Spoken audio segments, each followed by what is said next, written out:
Hi, Richard. It's really good to have you on board with one of our fireside chats. I'm always find it interesting to have head teachers because ultimately, all of Edtech should be thinking about what they're developing for you and for your pupils and for the school as a whole. There shouldn't be anybody who's developing software for themselves. Otherwise, they're definitely doing it for the wrong reasons. So actually understanding you and your journey and understanding what your pain points are and what you need going forwards or even currently, I think is really important. And actually, you've had a really interesting journey in the sense of you were in education, you've had headships before, you came out and did some consultancy, and now you've gone back into headship. So can you just give us a bit of a background of your journey and why? Yeah. Well, it's good to meet Nick, and really appreciate that. And it's this fireside chat, but it's currently a bit sweltering out there, so I'm like, I haven't lit the fire. I've not lit it.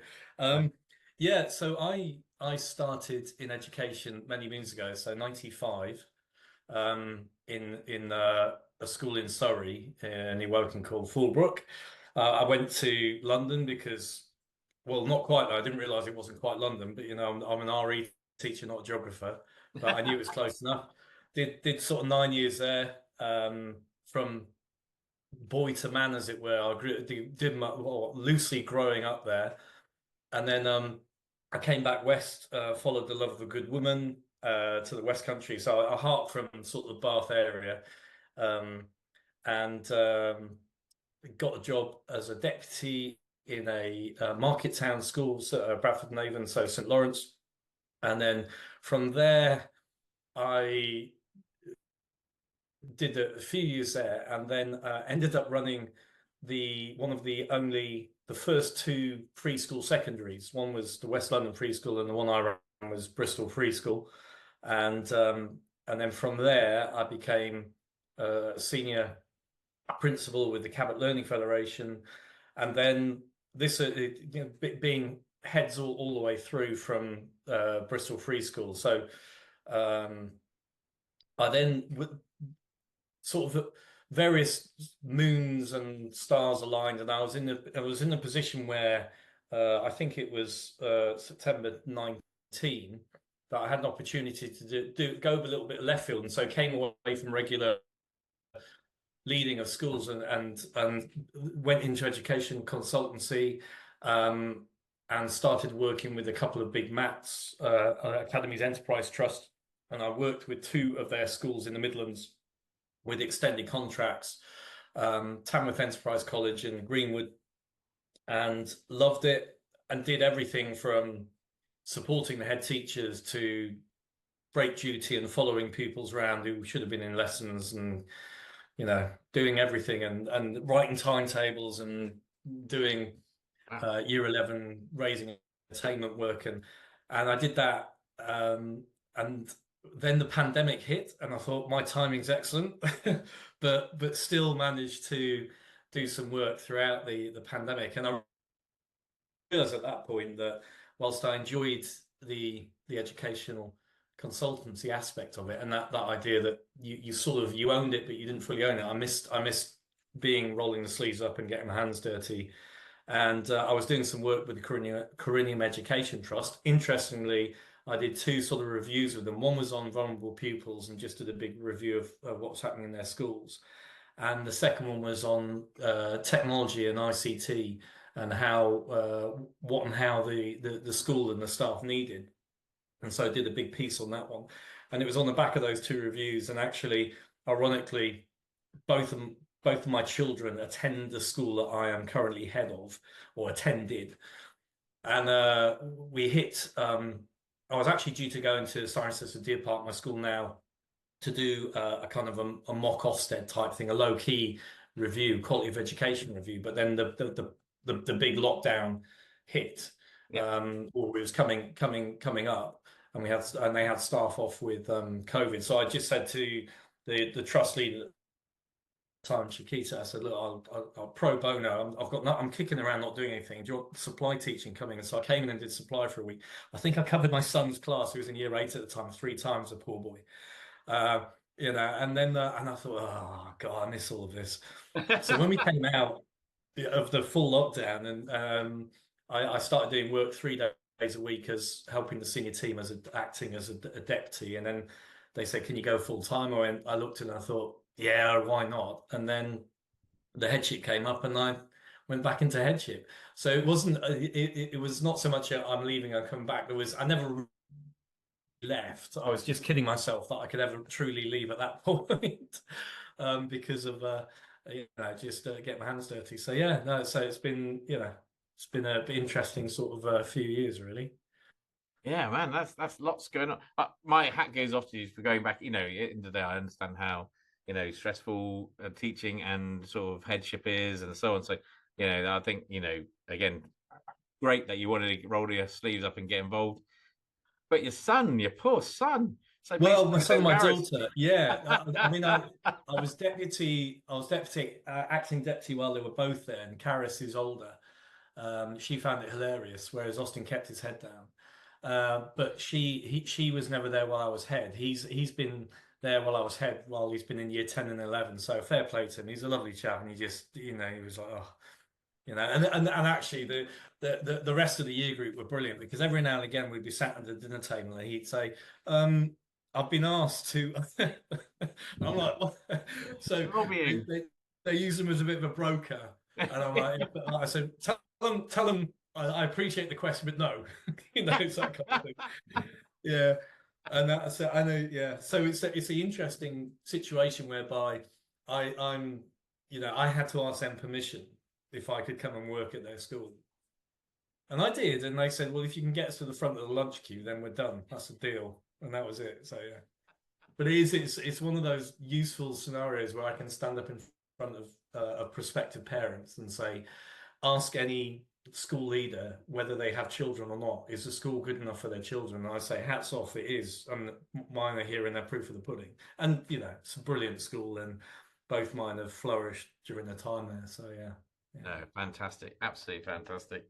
Oh, I love that. I love the lobbying. That's amazing. Oh, yeah, brilliant. But done in a really nice way. And then I'd go out on lunch eat the next day, and you see them all listening. Well, I'm like, well, at least we tried, sir. I'm like, yeah, fair play. Really good. Oh man. So one of the questions I've got then, so you've got back into headship. So this is probably a really broad question, first of all, but we'll narrow it down into Edtech. Sure. But regarding, the way, now you've come back into headship, do you think the pain points are the same as they used to be? Or do you think there are ones that you would like to see suppliers help you solve, or are there, do you think that basically they're just so I know, well, I think when we did some analysis, ultimately you look at the biggest the biggest focus or priorities is always performance, safeguarding, and finance. So is that the same with your school, or do you think there are other pain points that you think you would like to see solved? So I think it's pretty much in line. Generally, I think you're spot on. If anything, and I'm not sure what time we'll ever stop talking about this, but COVID was such a significant marker, because the post-COVID, particularly for schools, the not the gain so much, that social contract between schools and society is a little bit damaged across the piece. And I think, and it may well have been emerging, or never quite, it's been there for a time immemorial, but it really was amplified with COVID. And I think the biggest issue that all schools are facing predominantly is the issue of attendance. And attendance is a result of, and it's in different groups and different pockets. And we've struggled with it. And we think we're slowly creeping back to pre-COVID levels, but it's taking its time. It's that whole idea. It's very easy to lose, but hellishly difficult to get back. And in many cases, you work hard to keep your attendance up, but the real core purpose of why pupils attend school, you can never take for granted. And I think the Education Foundation done some really good research into it, and they're finding it a really sticky problem. There's no one magic bullet, but I think that alongside the performance and the safeguarding, you start looking at a bit of a pyramid of hierarchy, and you think, well, the kids need to be in to be able to do it. It's obvious, but we've also got to protect their attendance and why they're coming in and making them feel like they belong, and all of those really, really key aspects of being in school. And I think the tech out there has been really useful. The analytics that you can get from management information systems, that it's there and it's literally in your face every day when you boot up and you want to, I can dive in and look at the key groups who I'm concerned about and look for patterns and trends, and particularly when you're being held to account, rightly so, by governments, by governors, by the trust, and your own staff and parents and so forth, to be able to look for, I'm going to put in a deliberate action and I want to see whether it is going to have an impact, so that you never want to, you don't want to be mending the wrong wheels of the wagon, particularly in education, because you can end up with, egg on your face. But I think you're right. The finances are, causing problems, and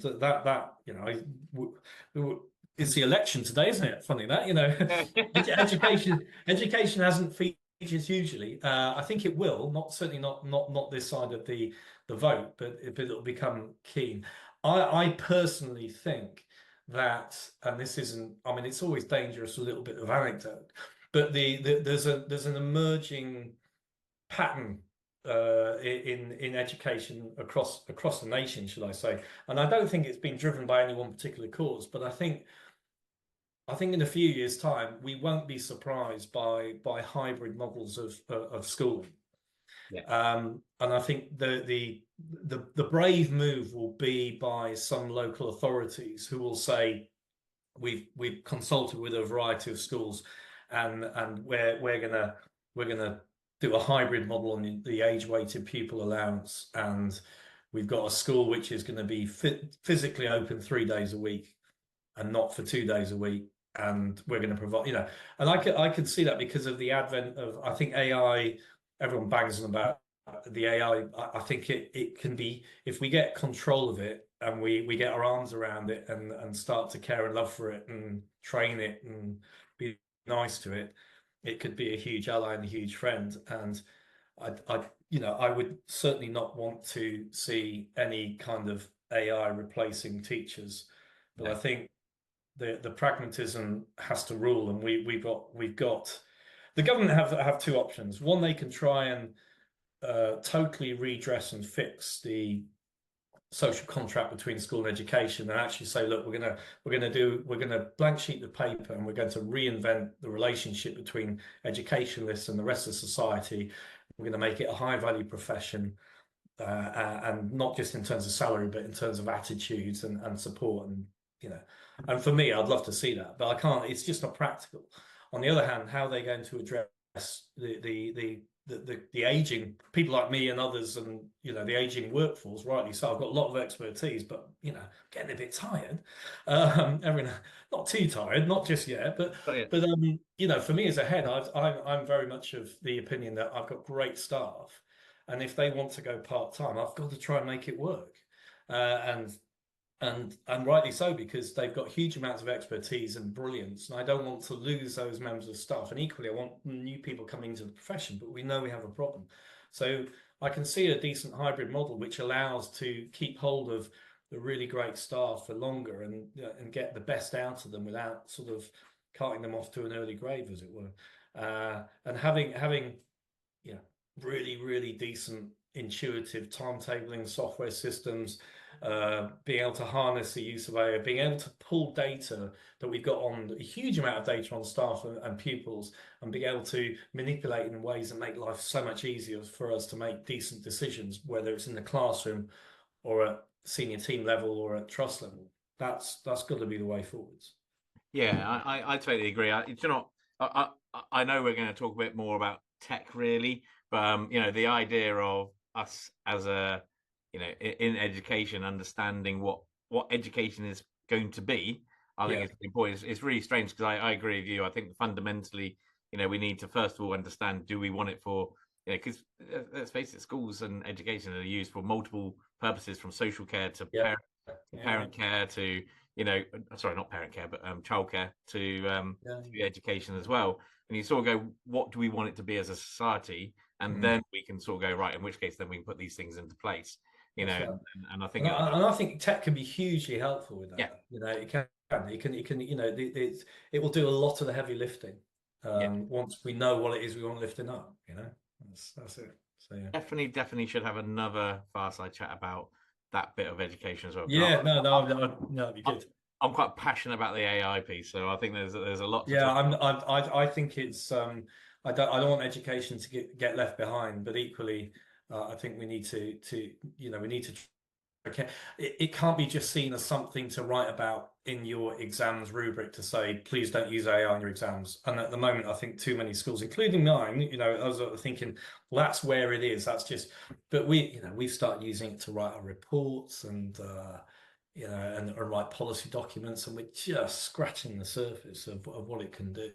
Oh man, Um, my last point will be, ChatGPT 4. That there's an item there or a video where there's a young lad learning about Pythagoras, and ChatGPT 4 is doing a really good job. I still think there's need, like there was his dad next to him. There's still a need for teachers to make sure, yeah, one, it's correct, and two, is the child learning the correct way and understanding, the principles, yeah. and everything else. But I think, there is definitely usage there, which I think we're under recognizing at the moment. That's for sure. Yeah, definitely. Yeah, brilliant. Yeah, yeah. As we said, we're talking about tech and obviously Yep. the MIS world. So you've actually had you've now utilized, if I remember rightly, so you've had all three of probably the biggies. Yes, that's right. Yeah. Why have one when you can have all three? Yeah.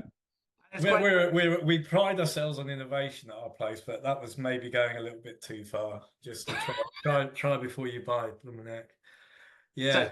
So in each of the times that you've looked at it, then, so what's mainly been the sort of triggers to procurement? So most people, most schools, they fundamentally try and, I think, steer away from procurement as much as possible. It's one of these sort of baseline products where you sort of go, well, as long as it almost does what I need it to do, I don't want to upset anybody. I don't. Yeah, we just want it to work. All right.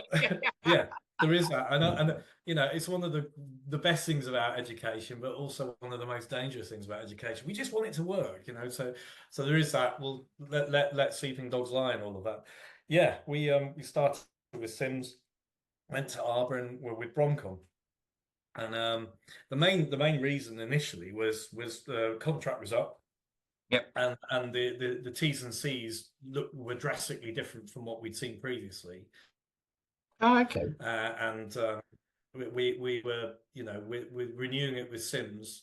We were going to be locked into quite a lengthy contract, and as anything, prices were going up, and we knew that we needed to do due diligence to make sure we're doing the right thing.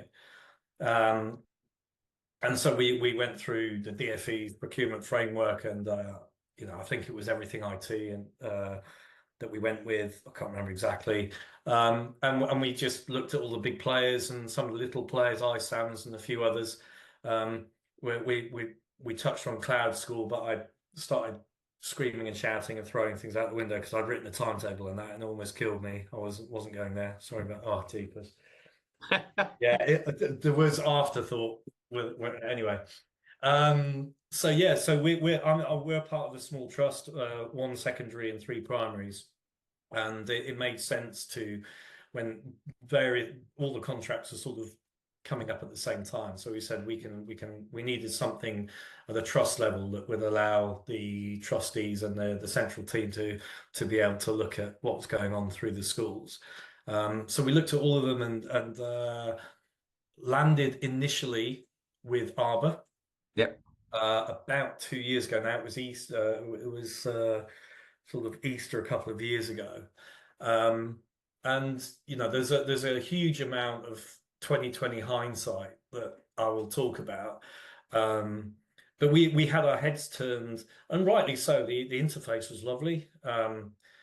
The ease of use for the teaching staff, whether they were primary or secondary, taking registers, navigating their way through the timetable, doing seating plans was really great. And then we were able to see some of the analytics and some of the ways in which you could develop assessment. But I would say that the biggest lesson that we learned was that we didn't necessarily get the right people asking the right questions in the room at the same time. Okay.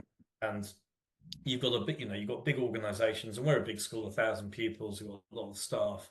But the people who get under the bonnet in our place and drive our data and drive our management information systems, they weren't given enough time to ask the right questions. But I don't think at that point none of us knew what the right questions were, because we'd always been with Sims and we'd taken an awful lot for granted. And when you're not able to step back and go, well, how does that work and why does that work, and so forth. So that's not to say that Arbor wouldn't be brilliant, and so we went in it with open arms, and initially it started well, but we very soon encountered problems with our timetable. It wasn't lining up with the class and the groupings, and there was lots of issues there. And the assessment piece in terms of putting out new reports and so forth, that we had to delay and then hold back. And in fact, we went to some dusty old server and woke Sims up again and started running our reports through the Sims, because we just couldn't get anything meaningful or decent working in Arbor. It was just problematic. We had issues with our attendance, particularly our AM and PM reg, and the safeguarding concerns around that, things getting overwritten. So we had all of these issues that emerged very sort of quickly over the first month or so. And initially there was some useful support from the Arbor team, but it fell away. I think by their own admission, they expanded very, very quickly in a very short space of time. So they brought lots of people on board who were lovely, but they didn't know enough about their product to help us beyond the kind of the surface level. So we had real logistical, anecdotally, practical on the ground problems that we needed fixing, and it was just becoming more and more difficult, more and more painful. And we persisted for about sort of 8-9 months. Went along, the CEO and I went along to the big sort of Arbor annual conference, and I managed to get into a room with some other clients, special schools, secondaries, primaries, and we were asking questions, particularly around assessment. The answers, the head of the kind of development team was there, and we came away a little bit dissatisfied with what we were going to be promised coming up in the future. We were looking for a lot more preset reports that would be in the system, and they were not forthcoming. And the easy answer we kept being given was just do a custom report. And actually, if you go on the forums, you're going to get custom reports from other people. But we ended up just doing workarounds, and that was just causing more and more difficulties with our data within the system. Yeah. So we made the decision to go back and say, right, we're moving. We need to go somewhere else. And we looked again at iSAMS. We looked at Sims again, and we looked at Bromcom and one or two. I think those are the main three. And the issue with Sims, obviously, was you're still tendering out to third parties to host it on the cloud, and all of those additional costs. And Bromcom were great. I think they, fair play to them. They thought, oh, the optics of this look quite good. I think the Sims Arbor, and if we can get them, it's us within a short window. But they weren't being mercenary about it. They actually said, we understand your pain. And they helped us out the contract. And what they did that was brilliant was that we said, we've got 3 people we need to put in the room with you. We don't want any sales, please. Don't give us a sales pitch. They've got questions, and they want to know the God's honest truth about what it can and can't do, and they want to see how it's done. And we had our exams officer, timetabler, and attendance, and our data and manager, and they came out going, yeah, it works.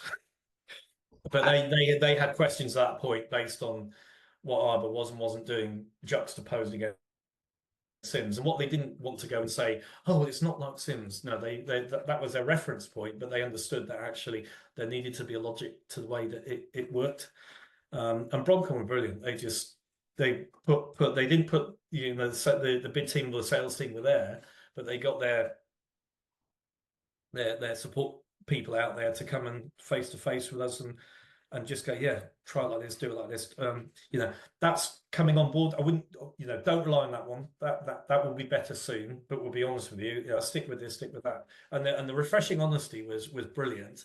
And immediately the relationships between my staff who get under the bonnet and the Bromcom team were lovely. And actually, when we decided to go with Bromcom, they said, "Can we hold on to Sarah and Louise?" And they went, "All right, yeah." And so we still got them. And you know, the fact that we know people at Bromcom on first name terms, who have got lots of other people to look after, is a testament to. I think there's a decent culture there of they care about it and they also like the problem solving bit. So we went to Bromcom. They had to pull the data across from Arbor, and it was a bit messy because it had been chewed up. We'd use a timetable of software, and we're an odd school, not unique but rare in that we move our pupils up in term 6. So we need a brand new timetable in term 6. So we went from Easter to term 6 in June, and we need to get a new timetable in. And so the first one was a bit messy and chewy, and we still had to stick with the timetable going into Bromcom, but they did some great work to make it all work. Yeah. And then this year, it's July now, isn't it? So we've been running our new timetable since the 3rd of June using Cloud Timetable, and it's going great. We haven't had any issues. What has been brilliant. I think I don't know if we're the first school to use it since its launch, but perhaps we are because we're so early. But when we've been trying to get it to work and it's been working, but 1 or 2 bugs and glitches like anything, we've been talking directly to the development team, and they've been doing live kind of coding and go, try it now. And we go, yeah, that works, that's great. So, you know, and having that access has been wonderful. So yeah, it's been really good. So that leads me on to 2 questions actually now. Yeah. So the first one is so from a procurement perspective, you got your timetabler in there, the examiners officer, and data manager, and is that because those elements are probably the most important because they're the lots of those are additional things to secondaries, yeah? So primary schools, you don't have timetables normally. No, that's right. And so is that important to you, or was it? Yeah, I think so. And I think I've spoken to a lot of people in a similar sort of situation with wanting to move, and you know, there is the beast at the heart of any MIS is all of the data, and what it mainly gets used for in secondary schools is pushing out lots of assessments, but also the the attendance, and that it's so delicately interrelated. And we knew that the people who, you know, my data manager does the school census right through to pushing out the reports, and then helping with the admissions, and you know, all of that is absolutely key. And you need to it wasn't she understood how it worked in all of the MISs, but it didn't work in a logical way unfortunately in Arbor. But it made perfect sense in Bromcom in the way that the things are put together. You know, underpinning it is a you know, clearly recognizable database. You can see its origins, you know, sits with Microsoft and so forth, and it just makes a lot of sense. And the bit that really made the difference was the aftercare that we've had from the team, and in its present tense. You know, they're there, and you know, we're still booking them in and getting them to help us do the next sort of generation. Because with the Key Stage 3 assessment particularly, MISs and Key Stage 4 assessments, it's fairly generic. You know, you've got the GCSE grades. You know, you can list stuff from scissor analytics and full matrix and so on. And the stuff in Bromcom, the stuff in Arbor, it's, you know, particularly Bromcom, where we put on. We didn't dare put any of our data into Arbor at the time because we just had no confidence in it, unfortunately. But we've got our mock data in Bromcom at the moment, and it's running against FFT, which gets imported in, and you know, it's brilliant because it's just there and I can use it. You can see it's Power BI sat behind the front screen. And that makes a lot of sense, and I can drill down to class level data. But Key Safe 3 is an interesting one because, and I think any MS that turns around and says, yeah, we can do your Key Safe 3 for you, because we've got generic templates, doesn't understand about Key Safe 3 because everybody does something differently across the piece. Totally agree. And I was in a situation where I had to rip up the existing reporting to parents because it wasn't making a lot of sense and we needed to move it on. So I wanted live reporting. So what I needed was the assessment windows to pretty much be open all the year through. And I wanted my subjects to report on progress as and when it made sense in terms of their curriculum. Because at the moment, you end up forcing subjects to hit assessment windows, and maybe they did their assessment at the beginning of the term and now it's at the end. So you end up with a bit of a lethal mutation and it not making sense. Yep. So I said, I want to go live with it, and Bronco went, all right. And then secondly, I wanted to have we wanted to make a kind of an archiving report through their My Child at School, the parent portal. And we've managed to do it, and it's not perfect. There's a couple of tweaks that need to happen to make sure the live reporting that the parents can look at, you can actually see it on the screen. You've got to scroll along quite a way, but those are sort of minor issues that can be fixed in the long run. But effectively, I've got a Key Stage 3 assessment model that allows staff to put their data in once, and everybody can get to it in a way that makes sense. Whereas before you had the black market of data, you had the faculties putting their own data in, you lift the carpet and you go, and then they're double entering. And it's we talk about workload. So in one foul swoop, we're not printing reports anymore; they're all online. And I know that's nothing grand, but we were stuck a little bit in the dark ages about that. But crucially, we've got staff who just do their data entry, and they're entering it in terms of the raw marks that each subject has decided they're going to score it out of. And for me, that's great because I'm not forcing them to, we've got, my data manager is now able to turn it into a percentage score. Parents see a grade that says this is 55%, the class average or the year group average is 65%, you were 10% off. And that, whereas the actual data itself that the faculty's recording is done whatever the papers are, and it's allowed us to have really meaningful conversations about what is it you're assessing. We want Key Stage 3 to be a progress model. Are you happy that the average is 65% for the cohort? What's the 35% they're not learning? Is that bad teaching? Is that bad assessment? And it's brilliant because for once we're able to have these rich conversations all the way through, right up to governance level and back down again with one set of data. And what's great is that I spoke to Bronco and said, can you please get this working in Power BI? And once I understood a little bit more about what I was asking, I said, yeah, I've been a bit mean. I can't really ask you to do that because it would be really bespoke for me, but it's not going to work nationally for all of the schools. It will at Key Stage 4. But what is brilliant is so we've got Power BI licenses, and the spreadsheets that are created by my data manager in Bromcom.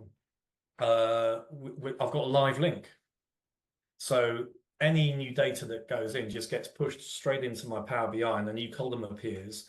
And so I tell you what, it makes me look so good, this Power BI stuff, because they think I've done all this whizzy stuff with it, but it does all the heavy lifting for you. And like, wow, this is I'm like, yeah. No, I'll be honest with you, it's done.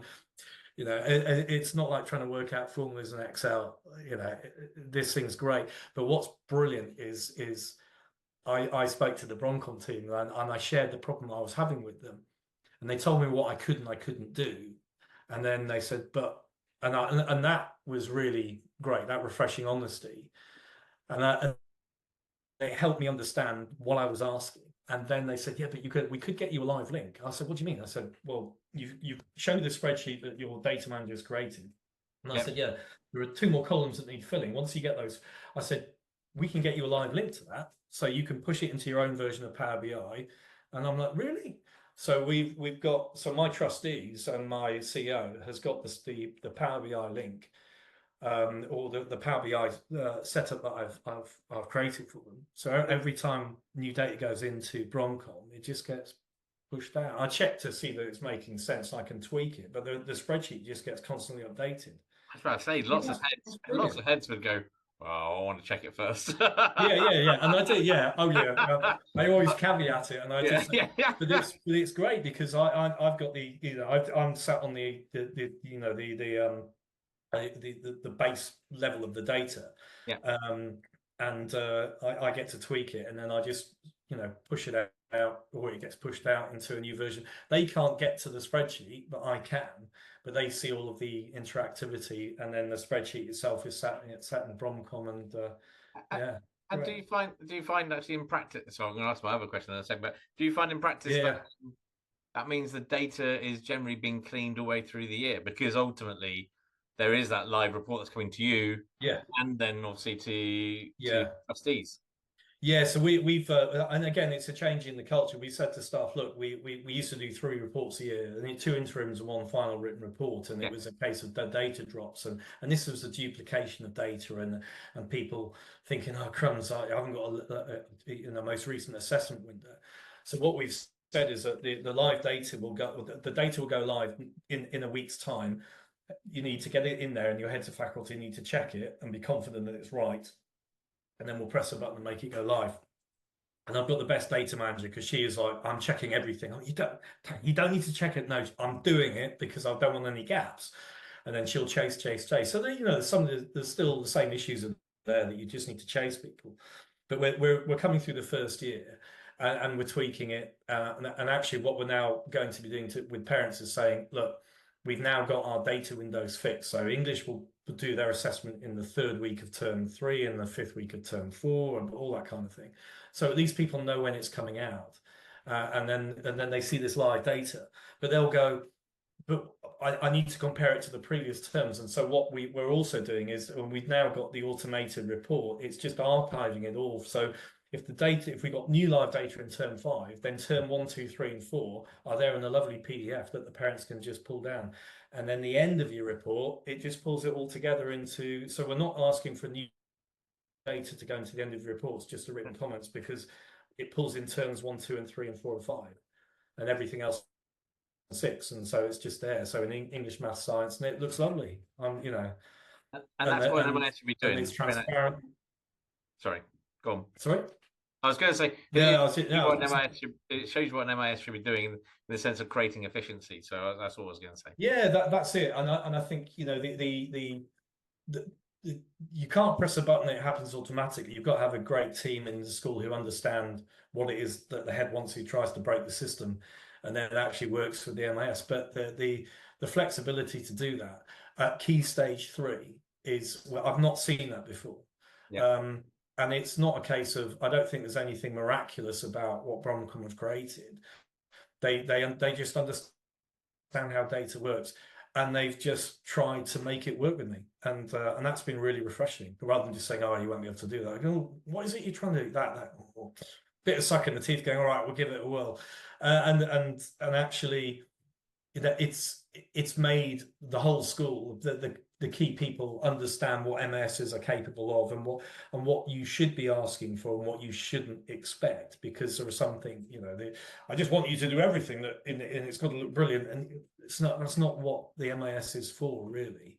And it's actually made, what has happened is the people who've been involved in developing the assessments for the parents and the heads of faculty particularly have understood not only their own assessment models more clearly, but everybody else's across the piece. And that in itself is invaluable, because it stops the silos of faculties developing where they go, we do it like this, we do it like that. They've understood actually that the curricula is different.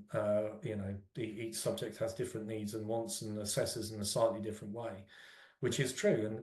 And I think I've moved away from this idea that we should have a blanket approach, 3 assessment windows a year, and everything needs to feed into it, because it looks nice when the data comes through, but you start digging a little bit and you realize that, well, actually sciences, they haven't done an assessment this term, so what they put in there is just teacher's best guess. And I used to do that as an RP teacher. I'm like, well, I've got last term's data, but whereas actually we're just saying no, Don't worry about it yet. Yeah, because the honesty with the parents is to say, not everybody, we don't always assess every 5 minutes, and we shouldn't. It's dangerous to do it, weighing in the pig too much. and actually we need to be getting on and doing the teaching. And when we do assess them, this data is meaningful because it's whole cohort, and this assessment is testing what we've taught them in that last term. This assessment is a skills-based assessment looking how much, that kind of thing. And it's made, and again, this is I suppose this is one of the unintended consequences. It's made my extended leadership team much sharper in their understanding of what they're assessing and why. You put this curriculum together, you're assessing it. Are you really assessing what you want to assess? And that in itself is gold dust, What you're expected as output as well, I guess. Yeah. In the sense of, is the progression the expected, number of percentage? That's right. Yeah. No. But so it's been a bit of a journey, but it's good fun. And there's another point you touched on, which I think is really important. So when you go out to procurement, and again, this is for other schools and MATs and so on, I think we always talk about, so when we always sort of go, think about not just the requirements, because to be honest, you do get to the point where does it record student details? Well, most of them will do. Does it do X, Y, and Z? Most of them do. But you're right, there is definitely a difference in the way that some of like timetabling and other products work. So it's definitely worth getting to the detail. But one of the fundamental things has to be about that partnership. It has to be about, how that, I always think that suppliers should always be thankful for every customer. So there is an element of, what are you going to do to make sure that you build that relationship? Yeah. And it feels like that's quite important to you. I did, and I don't think we realised how important it was, because you've been sat with, through no fault of our own or theirs. You're with Sims for a long period of time, and all the previous schools I've worked at have been Sims schools, and because of the very nature of Sims sits on your own server, and then I remember the days where everyone get off Sims, we're doing an upgrade. So everyone log off, and then you have to log off, and then someone wouldn't, and you're running around the school to get all of that. But it's very much a case of you buy the product and then it sits with you, and the only interactions that you tend to get are the patches, and then the upgrades and so forth. And then every now and again you're ringing up because you can't remember how the hell to do your end of year procedures and so forth. But I think with a cloud model, and the fact that it's live, it's there, and you are very much, whether you like it or not, you're part of a community, and you don't realize it. You don't realize it because of the very nature of the cloud setup. You don't just take it onto your own system and you think, well, I know there's the summer patch, the summer upgrade, summer transfers coming up next term, so I don't need to worry about it. It's in some ways it's moved away from the preserve of your network team, who have to remind you, we're doing the Sims run tonight, get everybody off because we don't want, otherwise, if you're tight. Whereas now it's very much owned by a wider group of people. And it wasn't until we encountered the issues that we did that we realized that the relationship that you have with your MIS partner is key. And I didn't realize it, and how important it is. And that's why I talked about culture and the openness to try and solve problems alongside you with people who may not be physically in your school, but they feel like they're as invested as you are. And that's quite a skill to do, knowing how many other people that they're probably dealing with. And I think that just shines a great light on the company itself, rather than necessarily the quality of the tech product. It's got to be a decent product, but I think what creates that long-lasting relationship is what happens afterwards. And as someone who's had to teach a bit of business studies over the years, and understanding why customer service is an important part of the sales process, you suddenly go, oh yeah, all right. There's a renewed imperative when I'm teaching to the kids now. Okay, depending on what your product is, if it's a good or a service, particularly if it's a service, boy, you've got to get this bit right. And I didn't, I don't think any of us realised. And it's that holistic approach, and it's really hard. I tried to put myself in the shoes of our support team at Bromcom, because basically we're calling them up and we're going, we've got a problem. We want it solving now. And they go, okay, listen, and they help solve it. And then we solve it and go, right, bye, good, we're off. And they must be left there going, but I want to know if it's working. And, I know you said thank you, but what next? And so that kind of brutal cutoff, and then they move on to the next problem. And then we come back and we go, that I need them to know that we love them dearly, because boy, it just keeps it keeps the boat going in the right direction. So, but that's the nature of schools. It's fast paced and you've got to get stuff working. Absolutely. Yeah. And actually, there should always be a little bit of a rub as well. There should always be, I think schools and education should be pushing suppliers and saying, I've got this problem, I need you to solve it, please. And all that sort of thing. And actually, suppliers should be going, do you know what? Here's a way we can solve it that you might not have thought of, because actually we know about solutions, we know about tech. Both those two things should come together, and you get the best scenario. It is, and you said it right at the beginning. It might have even been before we were recording. The other thing that I've come to realize hugely is that everybody's making the boat go a little bit faster, and there've been moments where we've got stuff working in the MIS, and I've said, and it sounds really pompous to say it, but actually that little moment has probably enhance the life of a number of pupils, and maybe they'll live a slightly better quality life for a little bit longer because of that. And you go, well, how can you make that possible? No, think about it. It allows me and others to make a quicker, better decision about the needs of that pupil, because suddenly we've got a bit better data in there. So everybody's involved. What's that? I'm going to sound really cheesy now. When old John F. Kennedy was walking through NASA, and he was on the way to the Apollo landing, the big one, and he stopped, and there was a janitor cleaning the floor, and he said to the guy, what do you do? And he says, I helped to get the Apollo on the moon. And he went, of course you do. He said, yeah, you do, don't you? And it's that little approach, isn't it? Everybody's involved. And I think we've come to that realization over the last 18 months. There's a bit of an epiphany there for many of us. And there are a few of my team go, yeah, we told you so. Get us in the room earlier. We can get things working quicker. And do you think, if you looked at other systems outside of MIS, so, HR or whatever, do you think you would then look more for that sort of relationship? Yeah, I think so. I think the fact is, the idea of having the one-stop shop it makes a huge amount of sense, and it's got to be right. There are some, Bromcon have been great. They've said, look, don't leave that third-party API just yet, because ours isn't as good as, and that's really refreshing as well. And they say, but it will be. I'm like, yeah, good. Because actually, not, you don't want to homogenize too many things in education, but there are some things that you must, and to be able to go to one area and log in, and then you can get anywhere where you want without having, even the hassle of having to do another login, but also the preservation of that. I think that's where we need to be a bit more open-minded in schools in order to do that. And staff, but once they get used to something new that works, they'll go with it. Well, I think we're a little bit fearful of change, but rightly so. It doesn't go well, because you've got to bring, as ever, the old cliche, you've got to bring people along with you. But I think you're right. The next modules and things that we want to be looking at, we're already looking at our appraisal system and bringing that on board and aligning it up, and it makes perfect sense.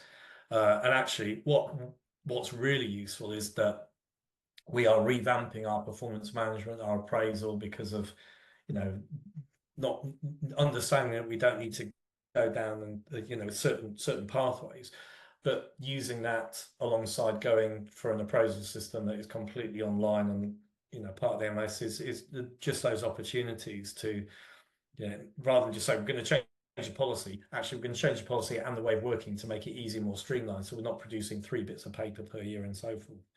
I think that's key. Yeah, and I think actually, do you know, teachers and you guys, heads and everybody are always constant. The one thing you definitely are always is involved in change, actually. Yeah, you're right. School is nothing stands still. It's never boring. I quite like your boring day. But...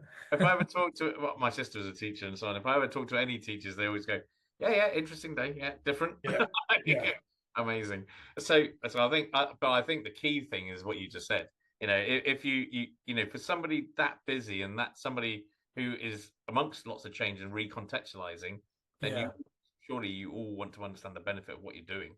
There's That's no right, and to get the noise out of the way is perfect. So then you can get to the nub of what you want to do, and like you said, it's got to be doing the best you can to the pupils in front of you, whatever level of whatever level or role you're doing in schools, and that's where I think Daisy Christodoulou's book Teachers versus Tech was one of the it's just phenomenally good. She said, I'm all for tech, but it's got to be the tool that allows you to flourish and do the right thing. And she certainly made a compelling case for that. And I think MISs are they're just a bigger version of that approach. They have to be at the heart of what you are doing, but they're at the heart of what you're doing, but they're not the heart of what you do, if that makes any sort of sense. They're there around the edges, but they're in the middle, but you don't recognize it, and you call upon it as and when you need it to go and do the job that you need to do. And I think you get a system and a bunch of people who help you do that, and you're winning really. And I think that's where all schools need to be. It breaks my heart that there are schools and trusts out there who are just struggling with what's holding them back is the inability to get the information that they need at the right time at the right point. And we've lived through a bit of that, and thank goodness that we're not there anymore. So yeah, I think that's really important. I think going forwards, and I don't know how. So it's more of a question, really. I was almost about to sort of lead you down a path, but I won't. But ultimately, what do you want to see out of the future? We talked about the procurement and the trigger points and so on. But what do you want to see come out in the MIS world going forward? So, what would you like to see develop? So, as an example, we talked about AI before, so quite a simple one: the ability to just ask the question rather than search for. Yeah. Is there anything else that you would really want? Now you're open to all suppliers. Oh yeah, no, waving a magic wand. I suppose one of the real tricky problems that teaching staff faces again it's with the attendance is when pupils are in and out. We've got the broken weeks, and having a means by which you can take the resources that you've delivered and they can be married up with the pupil who is coming back in from a period of time out with an ease which you don't even need to think about. In actual fact, it's sort of done in the background. And if the MIS and the AI can do that for you, so I could have been delivering a lesson, and I'm not going so far as to say I was recorded delivering it, but I've got the resources in there, and the AI can do a little easy bit of a narrative for me that I can check very, very quickly. Yeah, those are the key points I wanted to make. And then in the background, it's going through the MS to attach it to the people who's been off, saying that you're coming back in next session or 2 days' time. This is what I need you to do, and it's done. And then, so that you can do that. But getting the MAS to do the needle and thread to stitch it all together, rather than me having to get the resource from where I've got it, put it in the homework product, and then attach it to the, that kind of thing. To have that kind of MIS AI butler who can do my resource allocation for me. Which I don't think it's insurmountable, but that would take because forever it's, this child's been off last week. How do you catch him up? Well, okay, let's it's done there in the background. Don't need to think about it. That'd be ace, wouldn't it? I think it was a great idea. And they can do my break duty for me. Do my break duty for me as well. Yeah, that might. No, I think yeah. With the amount of power and data, I mean, it would be really brilliant if you could have your kind of you could have the AI part of your MIS chasing the pupils in your particular class who need that particular resource, and it's sort of done for you. That'd be great. And you're right. There's no reason why that can't be. In the sense of that, I think that could be achieved. It's more a case of getting it also knitted together. Yeah. I don't think it would be on to be insurmountable that way. Yeah, it'd be good. Oh, great idea. Yeah. Anyone listening? Yeah. Get that on. You heard it here first.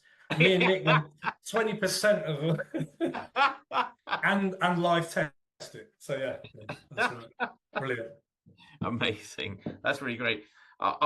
Richard, it's been great speaking to you. One Yeah, more you too. question, if you don't mind. Yeah, So, yeah, yeah. if you're going to give advice to somebody, you might have already done this actually in some ways. If you're going to give advice to a MAT or a secondary who are about to go out to procurement, what's the one really strong bit of advice you give them? Get the people who work under the bonnet of your MIS in the room and prepare their questions before they get anywhere near, because they're the key. If they're the people who are going to run it, if they're happy with it, then everything else is gravy. I agree. That's what we've learned. Excellent bit of advice, and Right. a massive thank you. I appreciate your time because I know obviously No, it's really, really busy. So, it's great hearing from you, and thanks very much for spending. I appreciate it. It's a long time actually, about 45 minutes or 50 minutes with us. No, it's really enjoyable talking about it. I love talking about education. It's great. Oh man, I'm going to put it up on the next one then for the AI. Excellent. It will talk AI. Yeah. Yeah, brilliant. Excellent. Thanks very much, Richard. Take care.